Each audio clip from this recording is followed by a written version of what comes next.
Right, hello, ladies and gentlemen. So, in today's episode, we're going to be talking through a really simple principle when it comes to strength training for mountaineering, which is incredibly important for your long term results.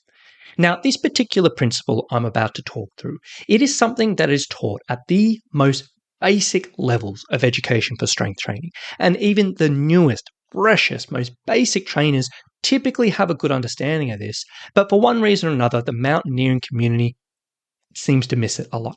And it's something I see all the time, and I want to explore it a little bit.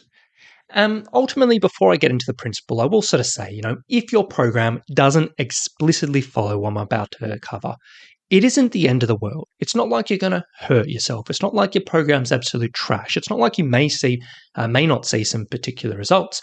But I'll tell you what, if you're missing this, you are leaving a lot of potential benefits on the table when it comes down to your strength training and specifically how that's going to help you on the mountain. And the principle we're talking about today is train the body in balance. So let me break this down and tell you a little bit more and give you a bit of background about what this is all about.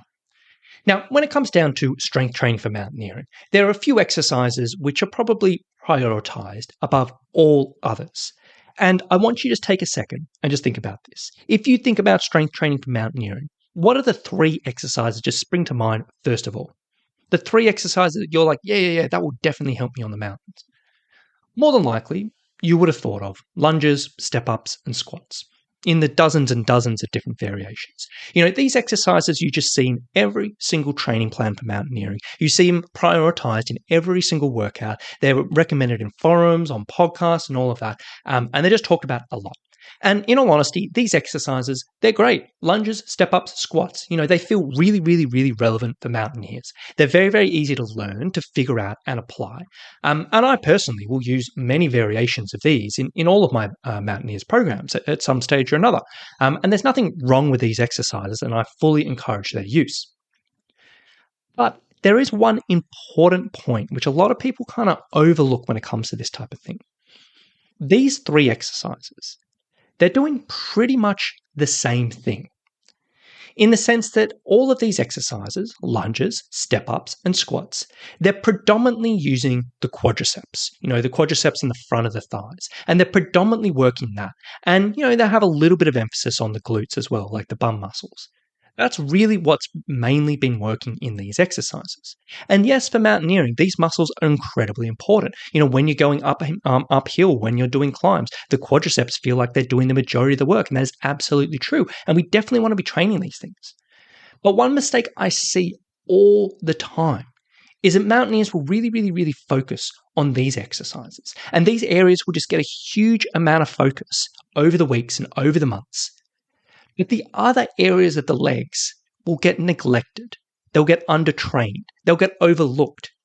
And this is specifically talking about the hamstrings and, the glutes as a whole. Because while the quadriceps are super important, the hamstrings and the glutes are still going to be doing a huge amount of work, even if you don't feel them quite as much. They're going to play a big role in helping support the knees and the hips and the back. They're going to play a big role in helping you support yourself on steep descents. They're going to play a big role when you're trying to use a little bit more speed. They're going to play a big role when you're actually going uphill, just helping support your stability. And in a dozen other situations, these areas are just as important as your quadriceps. And while they may not feel as necessary because they don't get quite as burny when we're actually out in the mountains, they are just as important. And the issue that I see is with a lot of strength training, people will neglect these areas and they'll end up doing 4 of these exercises working the quadriceps and maybe 1 exercise working the hamstring and the glutes, if any. Generally, when it comes down to strength training in general, and strength training for mountaineering as well, a really simple general rule of thumb is we want to train the body in balance. We want to make sure everything is getting exposure. We want to make sure we're developing strength and endurance across the board. And a general rule of thumb to figure this out is for every exercise that you're doing, which may be quadricep dominant, so working the front of the legs, we probably want to balance that out with something working the back of the legs, working the hamstrings, working the hips, and figuring that out. And this is such a basic tenet of strength training, but it just gets overlooked in the world of mountaineering so often. So I want to explore this a little bit more. Now, right now, you might be like, okay, Ron, that kind of does make sense. Fair enough. But does that mean, I'm not a bodybuilder. I don't really care about strength training that much. Does this mean I've got to go out and I've got to figure out all of these different exercises which target these things? I've got to go to the gym, figure out these machines and yada, yada, yada, yada. And no, it doesn't have to be that complicated. It's really, really, really, really simple how to figure this balance. An easy way of figuring this out and sort of figuring out how to sort of structure workouts and get this balance in order is splitting up your workouts, your exercises, I should say, into what's called pushing exercises and pulling exercises. Now, a pushing exercise is pretty much exactly what it sounds like. It's when you're pushing up through the ground. Examples of this are things like lunges, step-ups, squats, leg presses, step-downs, hack squats, prisoner get-ups. There's so many other things. But anything where you're really pushing up into the ground. And this is typically going to be those quadricep dominant exercises. Now, a pulling exercise is the opposite. It's typically when we're pulling, when we're emphasizing the hamstrings and the glutes.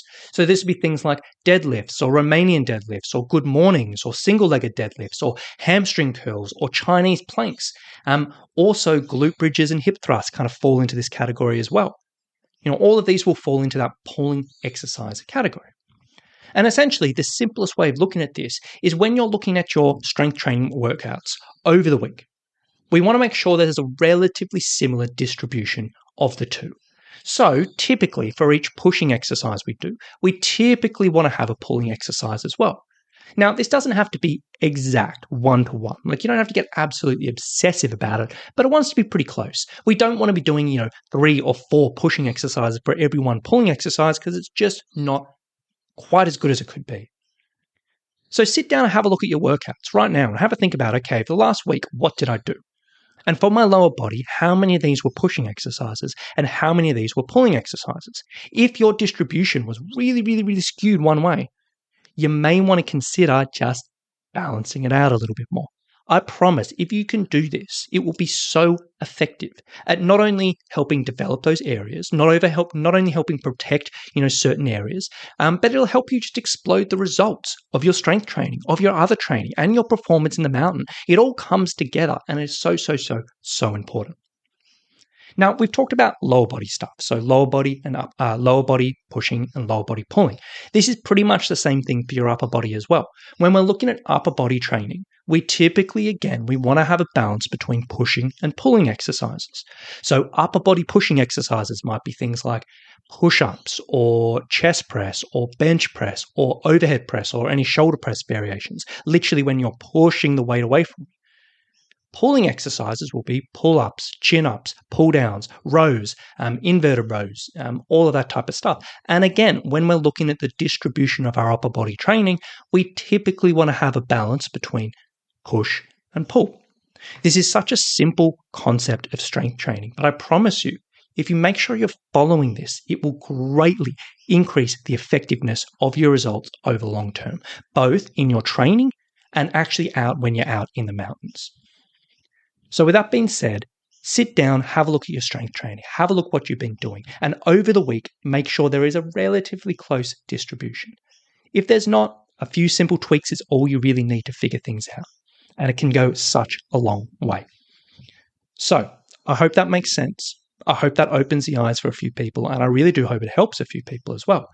As I said, it's not the end of the world if you aren't doing this. It's not like you're not going to get any results or you're going to be an automatic risk of injury if you're not. But this is just a way to upgrade your training, get a little bit more out of it, and really make sure, you're getting the most out of this time spent in your strength training to ultimately help you in the mountains. So with that being said, I think that's enough harping on about this topic. I really do hope that makes sense, and I hope it helps a few people.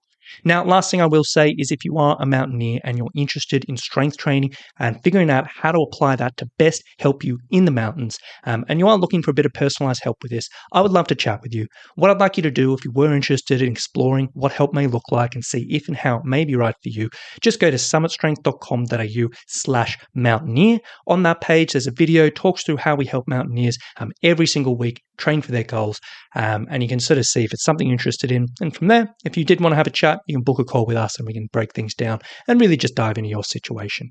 So if you want to learn a little bit more, go to summitstrength.com.au/mountaineer and we can take it from there. So with that being said, thank you so much for listening. Hope you enjoyed today's episode, and we'll talk to you very, very soon.